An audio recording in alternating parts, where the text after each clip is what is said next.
was a police officer in Alaska. I served a 20-year career. Most of my career I was a detective.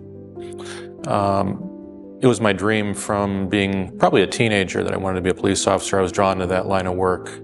I wanted to make a difference. I wanted to give a voice to those who no longer had a voice. And they told us in the academy that you were one of the best. You're one out of 100 that made it. Out of 1,000+ applicants.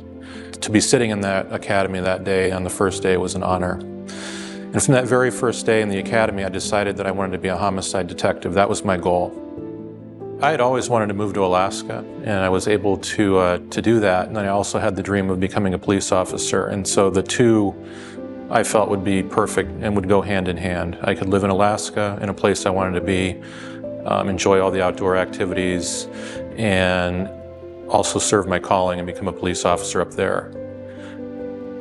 I didn't know at the time, but Alaska is one of the most violent states in the nation. They lead in homicide, sexual assault, and missing women. And it was every day was extreme violence, day in and day out. I was a Christian when I went up to Alaska. I accepted the Lord when I was 7 years old, baptized when I was 8 years old. And so I've always had that faith, but I haven't been always obedient.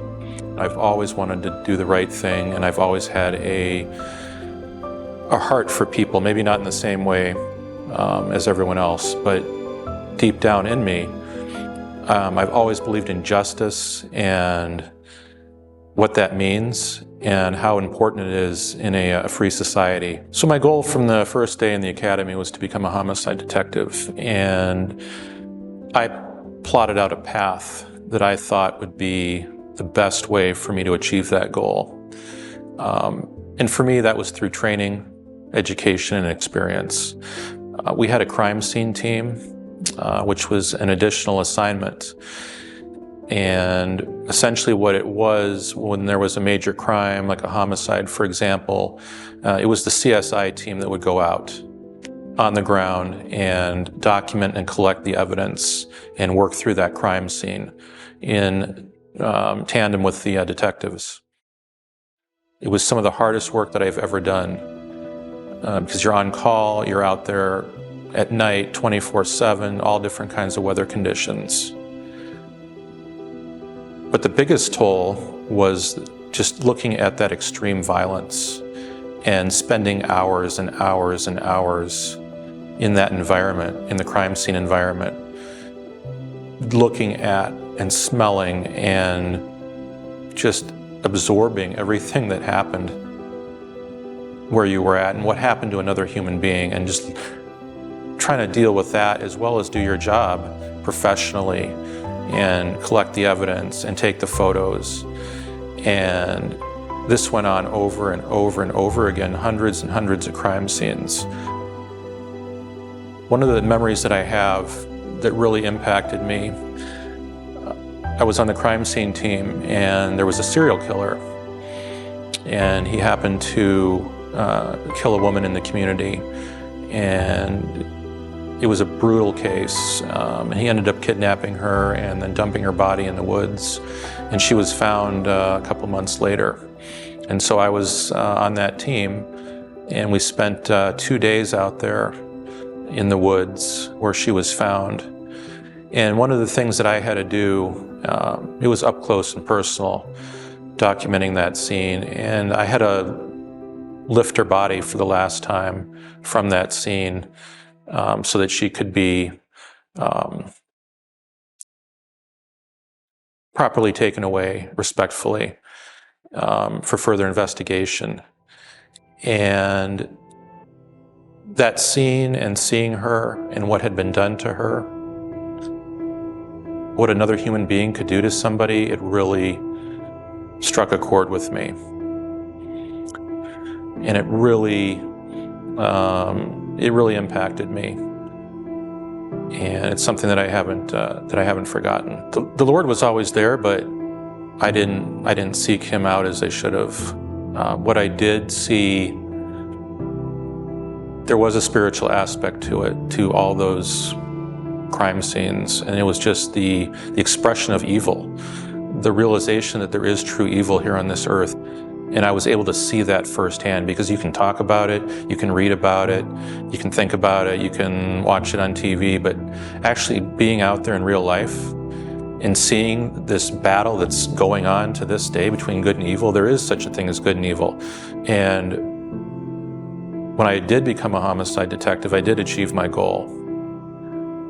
And that's when it got real, more so than any other time in my career. I really got to see evil. I really got to spend time with evil men, hours and hours and hours, trying to interview them in a room, trying to get them to admit their deepest, darkest fears, their deepest, darkest secrets, and to ultimately admit what they did to another human being and how they killed somebody. And I've had men demonstrate to me how they've killed people. And after a while, that becomes unhealthy. And you don't realize it at the time because you're just doing your job. And I knew in my mind, though, that it was a battle of good and evil. I knew that God was out there and that there were still bad things going on. So as I worked through my time in the homicide unit, I noticed things weren't right with me. And I didn't know right away. It snuck up on me. And I realized it started off by not being able to sleep.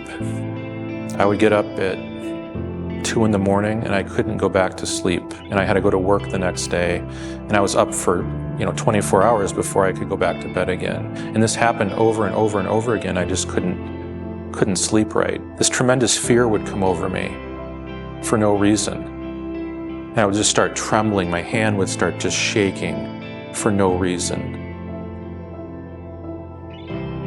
I had trouble just going out in public after a while and being around large crowds of people. I had trouble going into Costco. Just fear for no reason. Inability to concentrate. I stopped reading books. I was an avid reader. I couldn't even get through a book. I couldn't even read a paragraph. And so I really started wondering what was going on. And I started researching PTSD because I've heard about it. I was told about it. You hear about it all the time. But for me, the symptoms weren't obvious until that one point where I just started waking up at 2 in the morning and I realized, wait a minute, I have every single symptom of PTSD that you can have. And I was a mess. And then I questioned how did I get here? First, I tried fixing it myself. Like, okay, I'm gonna be trying to avoid crowds, or I'm going to, I'm gonna try whatever. But that didn't work because I still had to go to work every day. And I still had to keep doing what I was doing and see what I was seeing. And so the self-help part of it didn't work. And I was at almost the end of my career with only a few years left before retirement. So I certainly was not going to tell anybody. And so I just gutted it out. And I did look into some programs, and I did go to a program. It was a week-long program for law enforcement and military that addressed some of the issues. And it wasn't a bad program by any means, and it made you realize that you weren't alone, that everybody has the same symptoms that you do. From police officers all around the world, and they'll independently talk to you and tell you what's bothering them, and it's the exact same checklist that I have. So it's a real thing, and it's a serious thing, and it affects probably everybody. If you're honest about what you do and about your career and about what you've seen, and if you're honest with yourself, there's a good chance that you are experiencing those symptoms. And if you say that you're fine, you're not being honest, especially if you're doing this kind of work and you see what we see in this line of work, you're going to experience these symptoms. Anxiety, flashbacks, irritability, inability to sleep, anger, fear, frustration, and there's suicide. People turn to drinking, they turn to other means. It's trauma, it's a brain injury, and it's soul trauma. And humans weren't meant to experience that level of continued violence over the course of a 20-year career. It's cumulative. And so I had it in my own mind that I would find my own cure. That was my first go-to. Because these coping mechanisms didn't work. Like, it was a Band-Aid for a huge problem. And I tried all the coping mechanisms that I was taught. And to a degree, it may have helped me feel better every now and then, but it was not a cure at all. And so I thought, I'm just going to go to a beach and sit on the beach and enjoy the sun and retire, and all my problems would go away and I'd become a normal person again. But that wasn't the case. And the symptoms actually got worse when I retired. And I became angrier and more afraid and more upset and more fearful. So after I retired, I did go to an island. It wasn't the island that I thought I would go to and sit on the beach. But things then started happening and coming together for me. And I became part of a church body who cared about me and who actually took the time to gain my trust and to spend the time with me so I would be comfortable, and I was comfortable enough to talk to them about some of the issues that had happened. I was given a book about PTSD and about healing and learning about soul injuries and trauma from a biblical perspective and how it affects a person. And that really started to open up my eyes. And the light bulb came on that I'd been doing it all wrong, and I'd been trying to solve it myself or using other ways to solve it when there is only one answer to solving that problem. It was God all along. I met with this pastor, and it wasn't him, it was the Holy Spirit through him, and he prayed over me. I didn't know this man, but I believed that God can heal. I was hungry to receive that healing. And I was just so ready to have all this pain just lifted from my shoulders. And I was ready, and I took it very seriously because I wanted to be healed. And I knew there was just something I could tell that, like, this was real. This was the real deal. And it was nothing weird or crazy or out of the ordinary. It was just very simple, just a basic prayer.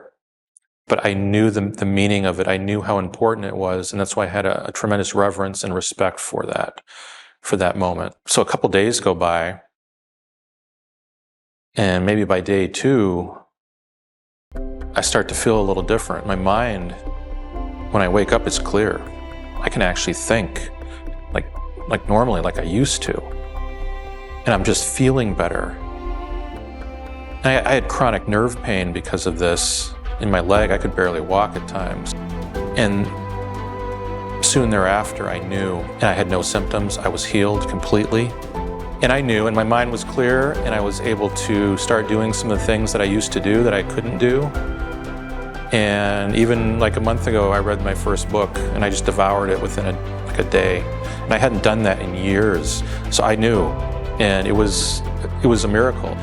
And so it's a difficult hurdle to admit to yourself and to recognize, hey, these symptoms are here and they're real. And then you have to have the desire to want to get better again, because you know how you felt before all this. I knew how I felt before this, when I thought I was a normal person. The answer was right in front of me, and that was Jesus.